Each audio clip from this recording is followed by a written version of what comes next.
Ladies and gentlemen, Padme, and a quick update.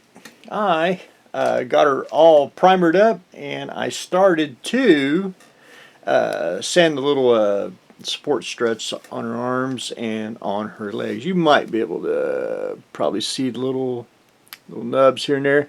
I can get most of it. Some of it I cannot, and I'm not going to turn it into I want to call it a putty kit where you just completely putty sand. I'm not going to do that. I am going to get it down the best I can and try to fill as much, but if it's there, it's just going to be, I don't want to take the fun out of building it, making it more putty than kit.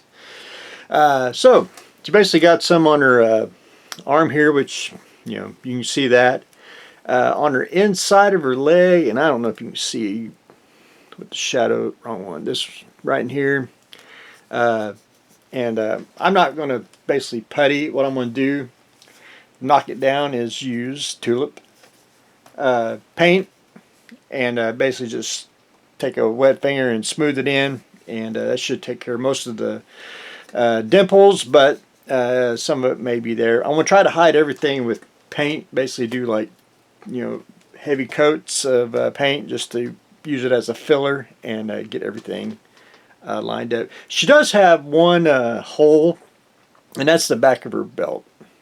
And I could have used epoxy sculpt, but I went ahead and just with tulip filled it in. Once you get paint on it, it will basically disappear. And I wanted to show you something. I didn't notice it till yesterday. She's holding her pistol, okay? But she also has a sidearm in her holster. She has dual pistols, which pretty slick. I figure, at first I thought the hole in the back was for an extra holster, but that's just me thinking out loud. But anyway, that's something you just don't get to see. Two pistols, one in the holster and one in the hand. But anyway, I like it. So anyway, Padme is at the boring stage. I really don't want to bore everyone, sanding and a lot of primer. And then once I put a heavy coat of primer on, just have to let it sit. The R2 unit, I really don't have to do much. I knocked it down a little bit, sanding on his feet. I'm just going to pretty much leave it. He's ready to basically go. For painting wise, there's a little bit on his back of his leg here, which needs sand, but as best I can. And then we're going to decide which we're going to paint. I'm leaning toward red, but who knows? We'll see what happens. We'll see what color just happens to magically appear here, and we'll see what happens. Sometimes planning out painting projects is great. Other times the most random odd color that you can come up with is the other great choice of what to paint. But anyway, that's just me thinking. So anyway, we're going to get ready to paint the R2.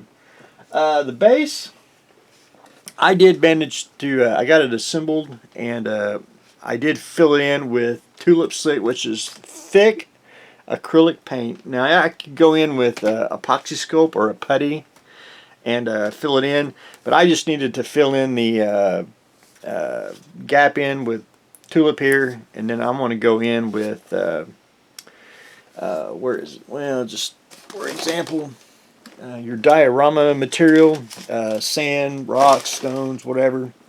I'm going to sprinkle it on here and blend it all in, and it'll be close. I think it's supposed to be snow, but we'll blend in some rocks and some diorama material and make it, where it's all blended in. You don't see the four corners. But anyway, that's where I am on the base. So more on that later. It is Halloween weekend, so we do have I do have to do my traditional Halloween shed updates. So that's what I got going on today. So stay tuned for next exciting episode.